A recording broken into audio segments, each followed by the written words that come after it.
to January 1st. We, as part of the transitional rules, they are required to engage the services of, the accounting firms to do a valuation of their stocks. And once that valuation is done, we are prepared to allow them 10% of the value of those stocks also as a sort of a reform. He also said that the VAT has been carefully designed to make life easier as certain commodities such as rice, sugar, flour, cooking oil, and many others are exempt from paying the 15% tax.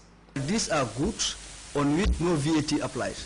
When they are imported into the country, there is no VAT charge. When they are sold by any business in this country, they are not supposed to charge VAT.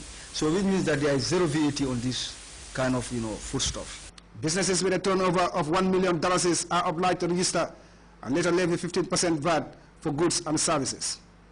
We had done everything possible to make sure that they got as much information as possible, that is the business community, to make sure that there are no issues of misunderstanding that are surrounding their responsibilities as far as their registration status is concerned. Prior to the launch of the VAT, GRA have launched an aggressive 6-month campaign to raise awareness and engage all major stakeholders. Therefore, the alarming rise in prices of goods and services, the officials insist, has nothing to do with the VAT, but is rather a guise by some unscrupulous businesses to make more profit. Previously, in the past, they would have paid, a businessman would have paid sales tax for it. There's no sales tax paid because of the exemption. Now, you take that across to maybe the retailer. The retailer picks up that bag of rice and inflates it, saying it's because of VAT. So that is totally misleading. And let's call a spade a spade. It's just profiteering. This therefore calls for concerted actions and vigilance, particularly from the public, for a smooth implementation of the VAT in accordance with its set out plans. That said, GRA has promised to convene a meeting of all stakeholders and government ministries to confront what it believes is the unwarranted increase in prices of goods and services, something that will come as a huge sigh of relief to consumers who are already feeling the pinch. Mohamed Jallo, GRTS. Another book authored by renowned Gambian legal luminary Hassan B. Jallo has been launched. The book, titled Journey of Justice, features a thorough explanation of the country's legal and socio-economic history. Babakar Senghor has details of that story in this report. Alhaji Hassan B. Jallo, a renowned Gambian who once served as Attorney General and Minister of Justice in the First Republic, has launched a book titled Journey for Justice.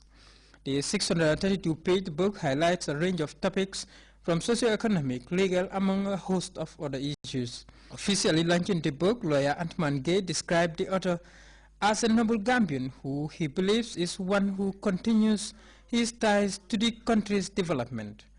The book, according to lawyer Gay, is a highly explorable read. Alhaji Mamun Jai highlighted that the book, Journey for Justice, reflects some crucial historical facts which he said can be of immense help to the younger generation. This ceremony was witnessed by members of the legal fraternity, among them the Attorney General and Minister of Justice, who provided the gathering some insight into the life of the author. Not knowing what Justice Jallo had in stock for me. First, from law school, I could say I didn't know my left and right into the professor. And Justice Jallo gave me an assignment. I know he would not remember. But let me remind him. It was the case of the then BICI versus the employees, when the employees were walked away with their kids. It took me several days to come up with an opinion.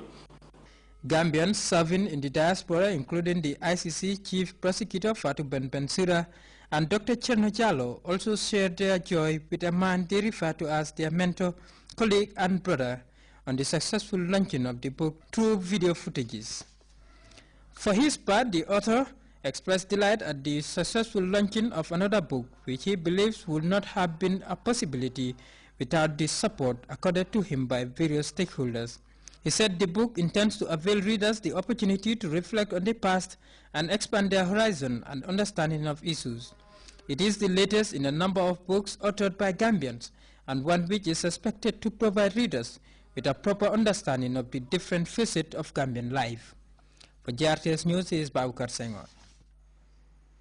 Your Change for a Change, an international youth group operating in the Gambia, recently celebrated 2 years of existence with a march past and symposium.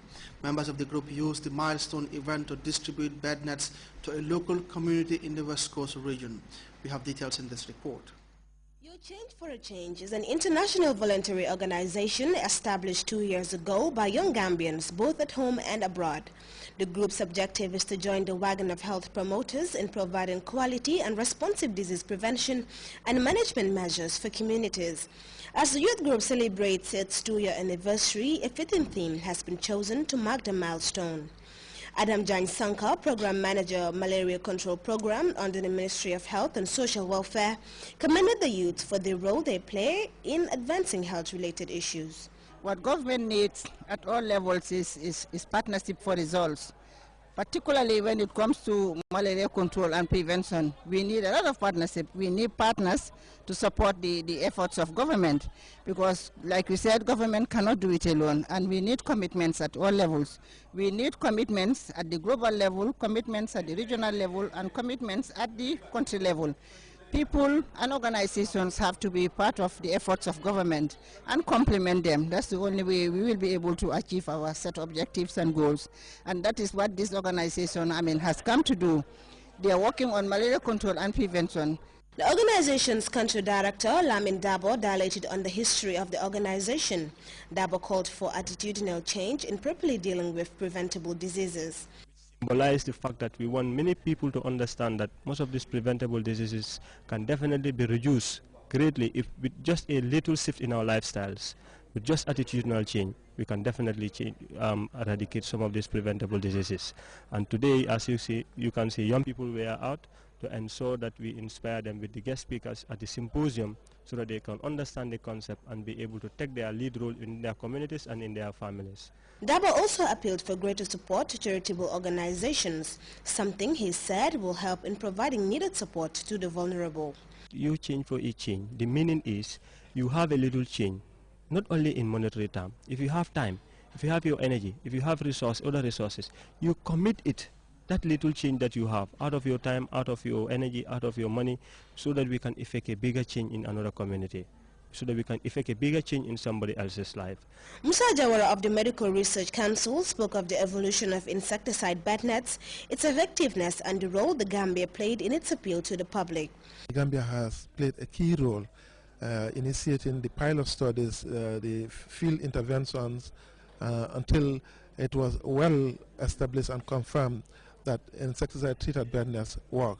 And there are two types of treating nets. One is the conventional way, and the other is factory manufactured ones. With the World Health Organization recommending the long-lasting insecticide bed nets to be used, the conventional method is being phased out, and health officials are urging for the use of the required treated bed nets. The voluntary organization is currently registered in Sweden, UK, USA, and the Gambia, and they are looking forward to register in more countries the world over. For Grts News, I am Aja Amisise.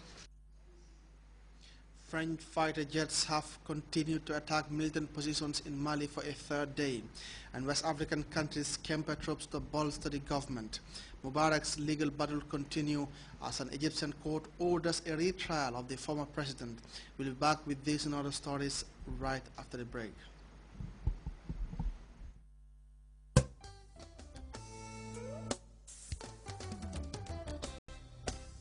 The NAWEC Staff Association, under the Chief Guest of Honor, His Excellency the President of the Republic of the Gambia, Sheikh Professor Alhaji Dr. Yaya AJJ Jammeh, is staging its third annual gala dinner and dance in association with the international superstar Asanjai of Senegal, Joliba Kouyaté and Abu and Fafa. This program is in support of His Excellency's drive to turn the Gambia into a city-state by providing all basic and essential services, such as electricity and water, to the Gambian population irrespective of where they live. The gala dinner is slated for the 25th of January 2013 at the Senegambia Beach Hotel. Tables are as follows: Platinum $60,000, diamond $50,000, gold $40,000, and silver $35,000. Each table comes with 10 gala dinner tickets and cash power raffle tickets. Individual tickets $1,500. January 25th,